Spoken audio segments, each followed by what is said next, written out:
Dans le chapitre 12 de l'évangile de Jean, nous est mentionné le désir de quelques Grecs montés à Jérusalem pour la fête, de voir Jésus. Et il est tout à fait probable que la réponse qui leur fut faite par le Seigneur lui-même dut les déconcerter. Jésus leur répondit, l'heure est venue où le Fils de l'homme doit être glorifié. En vérité, je vous le dis, si le grain de blé qui est tombé en terre ne meurt, il reste seul.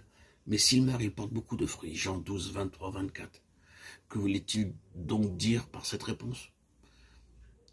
Assurément ceci, le Seigneur emploie cette parabole pour illustrer de façon simple la loi de la reproduction et de la fécondité. Cette loi de la vie multipliée est subordonnée à ce grain qui doit mourir. Car si la mort n'a pas lieu, le grain restera seul. Mais s'il meurt, s'il abandonne la vie qui est en lui, alors il y aura du fruit. Ainsi, lorsque nous naissons de nouveau, nous recevons la vie éternelle qui contient en elle tout ce qui est vrai de Christ.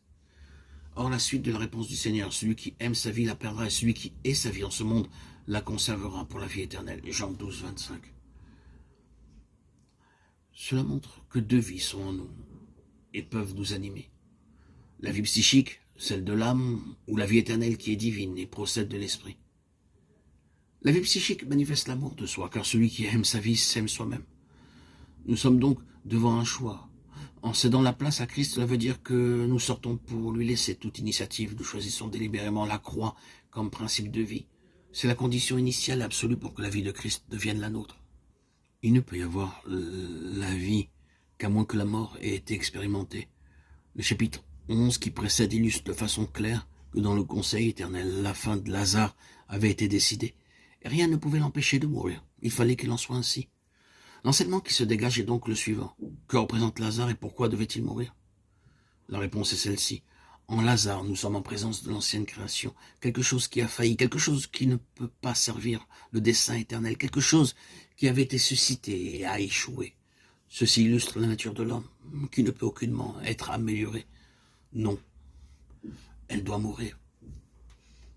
Qu'en est-il résulté? La résurrection. Et avec elle, une autre vie pour obtenir une autre création qui doit porter les traits de Christ. Nous touchons là un aspect fondamental quant à l'édification de l'Église, la maison de Dieu. Et je crois que nous sommes toujours en dessous de la pleine pensée de Dieu quand nous méditons sur ce qu'est l'Église. Car ce qui a été conçu dans le cœur de Dieu avant que le monde fût ne peut être autre que ce qu'est Christ, l'Église, et donc l'essence même de ce qu'il est. En maintenant cela présent dans notre pensée, il est évident que la mesure de vie expérimentée ne peut aller au-delà de celle de la mort qui doit agir toujours plus profondément et atteindre la source de la vie psychique pour neutraliser les effets nuisibles de la chute sur les facultés de l'âme en maintenant le moi crucifié. Ainsi, la mesure de Christ exprimée individuellement ou corporativement dépend de l'expérience de sa mort. Ce que nous pouvons expérimenter de la vie de Christ dans le corps est limité par la présence de ce que nous sommes par nature. Et ce qui apparaît à la lumière de ces quelques pensées que nous venons d'exprimer, c'est que la compréhension mentale de toutes ces vérités n'est pas suffisante.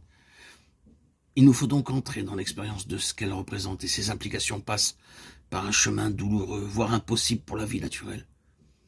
Et beaucoup y ont renoncé, parce que la croix signifie la fin de ce que nous sommes en nous-mêmes.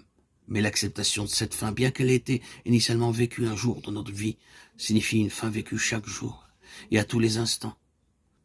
Un renoncement joyeux, une intronisation renouvelée du Fils de Dieu comme notre tête, un abaissement, un retrait constant de tout ce qui peut ou pourrait être indépendance à son égard.